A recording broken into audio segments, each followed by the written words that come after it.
Queremos ya comenzar nuestra primera entrevista de la mañana con el docente Hernán Reyes, a quien le saludamos desde acá, desde la cabina de Wambra. Hernán, muy buenos días.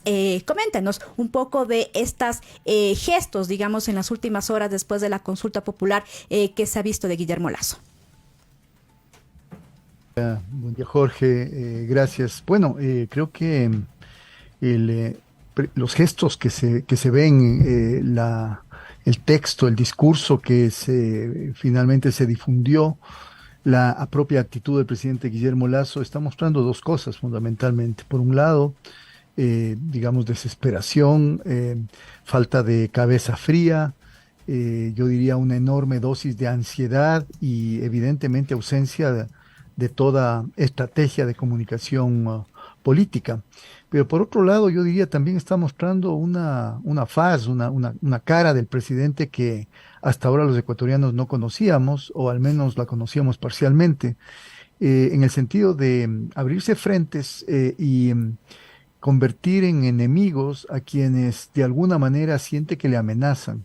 En este caso, lo que primero hizo con los movimientos sociales, movimiento indígena, con los adversarios políticos, con los partidos de oposición, con el líder Leonidas Issa, a quienes ya había acusado de estar financiados por el narcotráfico, de querer desestabilizar, etcétera. Ahora simplemente hubo una ampliación de esa actitud descalificatoria, amenazante, para con la prensa.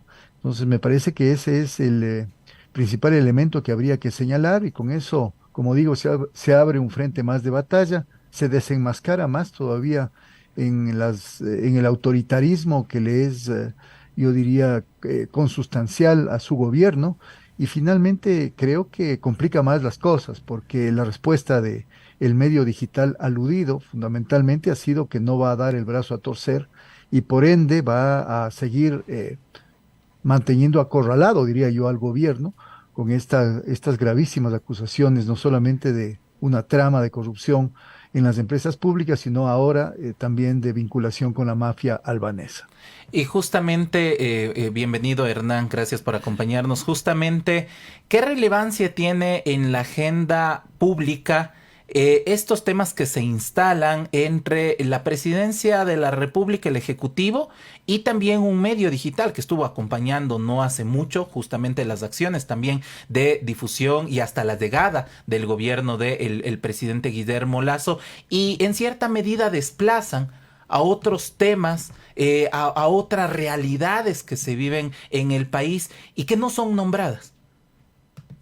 Bueno, más allá de poder quizá especular que eso puede ser una especie de cortina de humo, la gravedad de las acusaciones, digamos, el estado de debilidad del gobierno, el tono altisonante de la respuesta, la falta de estrategia en comunicación política, etcétera, yo creo que están, digamos, expresando claramente la relevancia y la pertinencia de este tema como un tema de interés público. No nos olvidemos que en caso de que las investigaciones continúen, en caso de que la Fiscalía cumpla con su trabajo, en caso de que se compruebe finalmente alguna, varias o todas de lo que ahora aparece como indicios en la investigación periodística de La Posta, lo que habría es una enorme crisis política, o que es un causal inclusive de juicio político, una atentado, un riesgo enorme a la seguridad nacional. Supongamos que se demuestran, por ejemplo, las vinculaciones con la mafia albanesa o el financiamiento de la campaña de Guillermo Lasso por este sector del crimen organizado. Eso implicaría prácticamente costaría la cabeza, le costaría el puesto al presidente Guillermo Lasso. Más allá de la falta de credibilidad que ya tiene su palabra, más allá de la desaprobación generalizada de su gestión. Pero lo que es importante es también entender que se trata de indicios, se trata de, yo diría, valorar y medir, digamos, cuál es el alcance del trabajo de la prensa. La prensa no es juez, la prensa no es fiscal, la prensa no es un verdugo.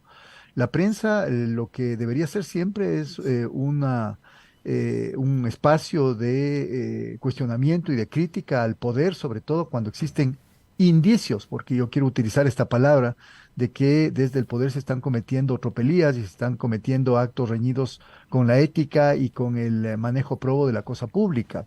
En ese sentido, las investigaciones deben continuar. No es justificativo lo que Lazo mencionó de que se trata de un informe que fue archivado. Más bien la pregunta es por qué fue archivado este informe de la policía judicial, digamos, de las investigaciones policiales. ¿A quién le beneficia que haya sido archivado? ¿Quién ordenó el archivo? ¿Quiénes participaron en este acto? ¿Quiénes conocieron el informe pero finalmente se callaron? ¿Y cuánto de cierto hay en el informe? Esas son las preguntas que la ciudadanía quiere saber. No le interesa que alguien que había sido muy cercano al presidente Guillermo Lasso, yo estuve viendo ayer una entrevista que le hicieron un mes antes de posesionarse en el cargo, en abril del 2021 precisamente, donde Anderson Boscán se tuteaba con Guillermo Lasso, le acompañó a la casa donde él había nacido en Guayaquil, se tuteaban, eran como muy buenos amigos, tenían mucha confianza en el trato y ahora efectivamente están convertidos en partes contrapuestas. La pregunta la pregunta no es solamente quién está detrás de esto, porque esto le significa un descargo facilista al gobierno. Hablar de que la oposición política o hablar de que grupos desestabilizadores están pautando a la posta.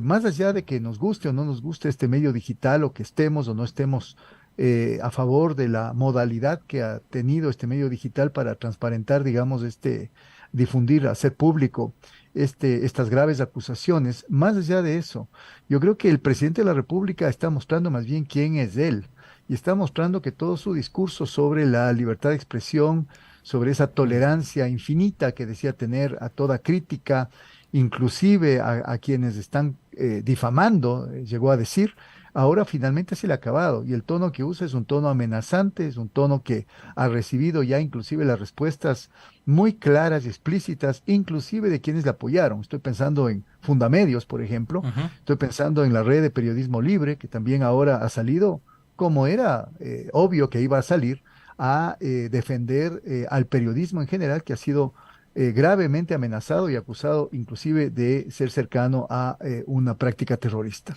Y Hernán, justamente sobre esta defensa de la libertad de expresión por parte de Guillermo Lasso, veíamos en la cadena que él mencionaba, y varias veces lo ha hecho en realidad, de cómo supuestamente lideró la construcción de una nueva ley de comunicación, tiró al tacho de la basura la anterior, pero ¿se cumple verdaderamente? ¿Se puede hablar, por fuera incluso de lo sucedido con la posta, se puede hablar de que Guillermo Lasso en realidad cree en la libertad de expresión?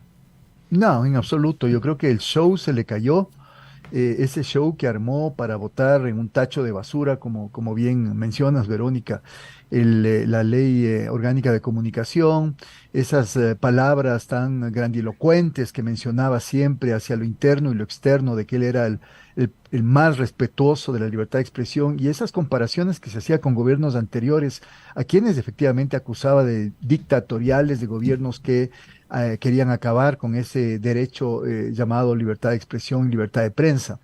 En este sentido, creo yo, Guillermo Lasso se va quedando cada vez más solo. Si bien es cierto, he escuchado a algunos periodistas y a otros que quieren fungir como periodistas defenderle. Ayer escuché un editorial político del señor Álvaro Rosero, que él finalmente lo que hizo de manera adecuada es reconocerse como que no es periodista, pero finalmente en la radio de su propiedad hacer un editorial político de defensa irrestricta del presidente Guillermo Lasso y de ataque a la posta. He escuchado a periodistas de investigación también cuestionar procedimientos o el formato de las denuncias que la posta ha hecho, diciendo que así no se debe hacer, que es otra cosa hacer periodismo de investigación, lo cual yo diría es algo bastante dudoso, o cuestionar el hecho de que no se trata de periodismo de investigación, sino se trata de periodismo de filtración. Aquí una aclaración. El periodismo de investigación funciona un montón de veces con documentos filtrados, documentos que llegan ya sea desde las propias instituciones del Estado a manos de periodistas o desde sectores que finalmente quieren develar un hecho oscuro o quieren simplemente se sienten o se han sentido afectados por alguna medida tomada y que por ende abren la boca y cantan. digamos, dirigiendo esta documentación a periodistas que creen que pueden difundir el hecho. En ese sentido, me parece que, como digo, más allá de que en el caso personal mío tenga muchos cuestionamientos con respecto a la posta, creo que la posta además es un medio que tiene un doble cara, es un medio que trabaja haciendo un tipo de contenidos que parecerían ser periodísticos, pero en realidad son bastante amarillistas y sensacionalistas, sobre todo me refiero a las entrevistas de Luis Eduardo Vivanco. Pero por otro lado, La Posta también tiene una beta de periodismo informativo y de opinión con Anderson Boscan, que realmente en algunas ocasiones ha revelado que efectivamente es un periodismo que, salvando el hecho de que es un medio digital, es un periodismo que muchas veces ha abordado temas, a veces parcializadamente, pero ha abordado temas que medios tradicionales no lo han abordado. Así que yo creo que es un tema importantísimo para el país. Creo que, vuelvo a repetir, el gobierno se siente muy acorralado, está muy desesperado, se le nota al presidente Lazo que está muy desesperado y se nota también la falta de estrategia política en cuanto al tema de la comunicación gubernamental. Todos estos elementos le colocan al gobierno contra las cuerdas y creo que la ciudadanía debe estar muy atenta a cómo continúa este tema, que es lo que finalmente hace la Asamblea, exigir y presionar para que la Fiscalía actúe, porque la Fiscalía encima ha sido atacada también por el presidente Guillermo Lazo de varias maneras.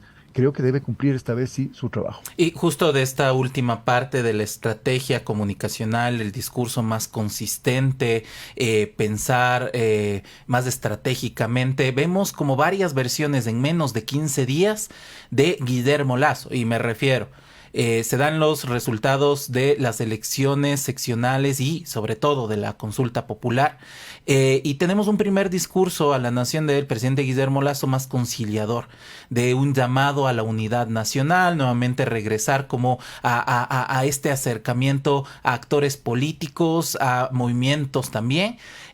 Luego tenemos un discurso, la segunda cadena nacional, que nos habla de su confrontación hacia el crimen organizado, su observación hacia actos de corrupción, supuestos actos de corrupción de fiscales y de jueces, pero tenemos una tercera versión de Guillermo Lazo ya mucho más confrontativa y con estas características más autoritarias, que habla justamente de tener mano dura y de responder las investigaciones, pero no de responder el contenido de las investigaciones, sino responderle al mensajero de las investigaciones. Entonces, ¿con qué versión de Guillermo Lazo nos quedamos? Esta falta de estrategia de comunicación, ¿a quién le corresponde en el gobierno de Guillermo Lazo? ¿O es el mismo Guillermo Lazo quien está organizando justamente sus discursos?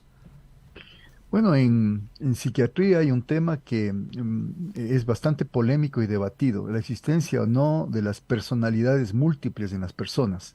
Si queremos hacer un parangón con la actuación y la actitud de Guillermo Lazo en estos últimos días, y podríamos alargarlo a los 20, 21 meses de gestión, vemos a un presidente que tiene muchas caretas.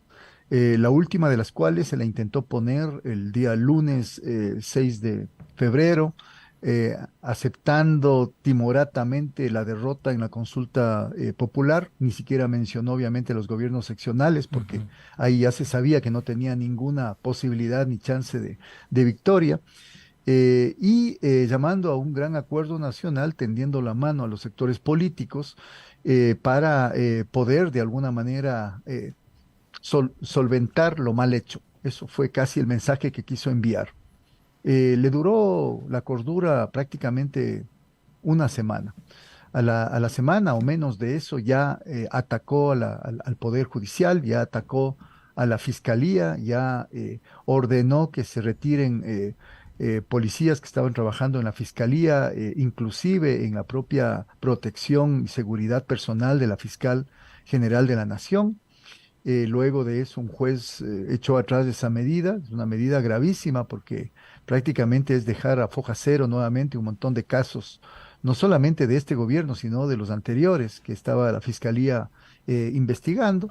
Y en ese sentido, creo que Guillermo Lazo vuelve en esta ambivalencia que tiene a creer que con un discurso aparentemente duro, convirtiéndose en alguien que parece más un justiciero que otra cosa, va a convencer a la opinión pública.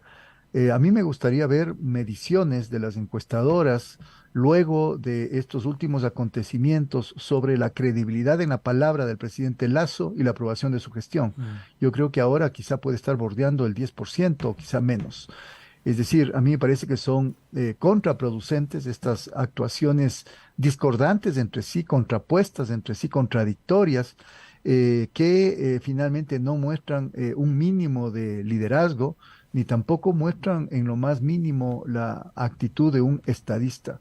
El país está en manos de alguien que yo creo que está muy desestabilizado, inclusive emocionalmente, en lo personal, y me parece que las próximas semanas y los próximos meses van a ser cruciales, dependiendo de los movimientos que hagan y de las respuestas que el gobierno tenga, no solamente de sectores políticos, no solamente en la Asamblea Nacional, sino también en las calles.